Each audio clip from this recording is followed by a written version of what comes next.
my personal view is I've chosen to acknowledge the fact that these leaders in the raw food world probably know what they're talking about, and so I have an idea of what is the ideal, and again this is a rough ratio of the nutrients we should be taking in terms of the fat, protein, or fats, greens, and carbs, whether they're simple or complex.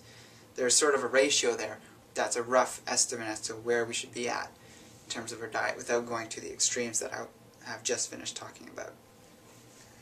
I think the Sun Food Triangle that David Wolfe came across or created in his book, The Sun Food Diet Success System, is a very brilliant and accurate breakdown of what that balance should look like in terms of our day-to-day or even long-term diet, the results of the balance of these various food groups. So roughly what that looks like, and this is, I've modified it a bit in terms of making it a little more less heavy on the simple sugars and bringing in some more complex carbohydrates.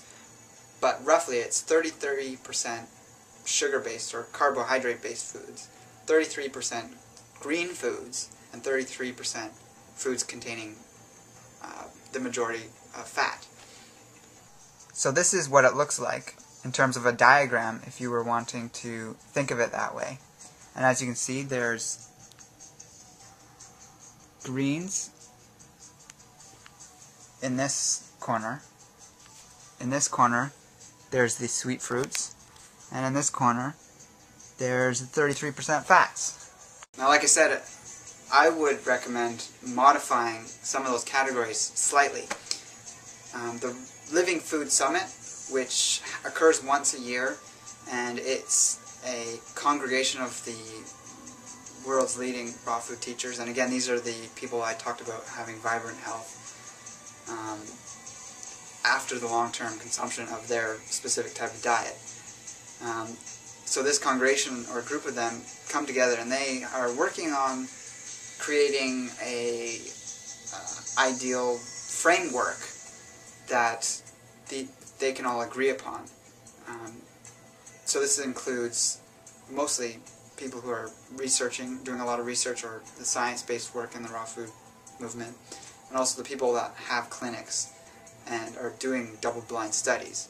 So we can't dismiss this and end up going off on these tangents with these fraudulent, misguided dietary teachers. So again, those three categories can have certain foods fitting to each one. And having that idea of a third, and a third is a very balanced way of thinking about the framework for a diet. So within the green framework, if that's roughly 33% by weight of your diet, you're going to have green leafy vegetables, obviously, green sprouts, algae, seaweeds, as well as the juice of various grasses. In the fat-dominant food section, you would have sprouted nuts and seeds, fatty fruits such as avocados, durian, olives, acai, and those types of fruits, as well as pressed oils and animal products, if you choose to include a small amount of those. And finally, in the 33% or that final category of carbohydrates, I would highly recommend not consuming 1/3 of your diet as fruit. The rough percentage that they give in the Living Food Summit that this large group of people have agreed upon is 15% of your diet by weight as fruit, maximum.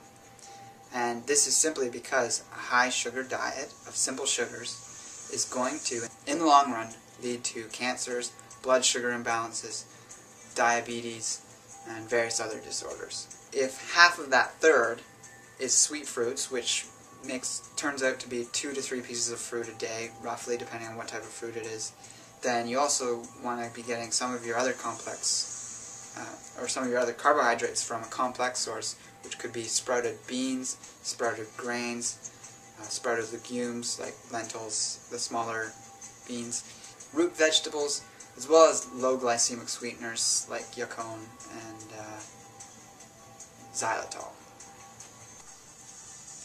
So again, the Sun Food Triangle from David Wolf's book, The Sun Food Diet Success System, is an excellent framework that you can use as a rough guide, not a totalitarian, never-changing framework, but one that's a rough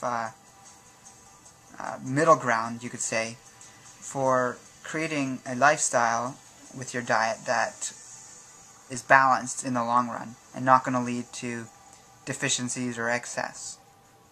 It should also be noted that each of these categories, in terms of their division by a third, would be roughly by weight. Now that's different than by calories, since greens are very low calories and fats are very high calories. You'd end up with eating fairly different portions of food if that was the case. So if you go by weight, you're roughly going to be getting equal amounts of calories, both from simple and complex carbohydrates as well as fats. And then the greens, you're going to be getting less calories from them, but they're going to be enough bulk in them to be providing the essential nutrients and alkalizing factors that balance out the more acidic nature of the carbohydrates and fat-dominant foods. Also in the section of complex carbohydrates would be cooked grains if you're choosing to consume them, of course.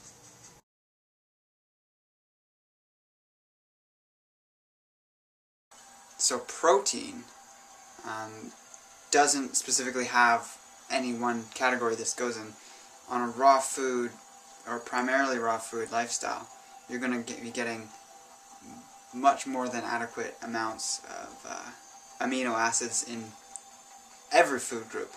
So instead of trying to fractionate food and dividing it into carbohydrates, fats, and proteins, the idea of the triangle is a way to divide foods more into their general category of what nutrient they're dominant in. And the protein group could kind of be considered the greens, since greens tend to be very high in amino acids by percentage of the other nutrients that they contain. However, because they're so much of their volume is water, you're also going to get a significant number of proteins from the carbohydrate group, as well as the fat groups with the nuts and seeds, germinated, sprouted, etc. And if you're the type of person that needs a slightly higher protein diet, and that will change depending on your metabolic type, your constitutional type, and also your the area of the world where you live. So eating a higher purine diet can be effective by utilizing obviously slightly more of the nuts and seeds, things such as bee pollen, and also more of the algae, which are high in the RNA and DNA, which break down into purines. So in conclusion, we want to make sure that these foods we are eating are of course organic, and an abundance of them should be local, but also non-hybridized foods, as these tend to be damaging in the long run to the body. One way to make it possible to consume that volume of greens to equal the weight of the carbohydrates and fats or fat-based foods that you're eating to equal in weight is to consume green juices. These are, in the opinion of these experts, or people who are really showing the results of their lifestyle in terms of their vitality and level of radiant health, they all agree that green juice, not juices made from fruits or high-sugar vegetables such as beet or carrot, they highly recommend not consuming those because of the blood sugar spiking, but the green juices are an essential part, specifically sprout juices, to get these vital nutrients in a large quantity that is so revitalizing and rejuvenating at the cellular level. Also, earlier I mentioned there was that 20 to 25% range that the world's longevity cultures consume in terms of their calories from fat. Now, this triangle, the Sun Food Triangle, with that 33% by weight of your foods from sources that are fat dominant, because they're fat dominant does not mean that they're completely 100% fat, of course. So eating things like the nuts and seeds that are sprouted or germinated, you're going to be providing an abundance of other nutrients like the proteins and carbohydrates which are in these, which help balance out the fats, which in the end you're going to be roughly consuming this 20 to 25% calories from fat, which is in alignment and in accordance with the people on our blessed planet that are truly living the longest.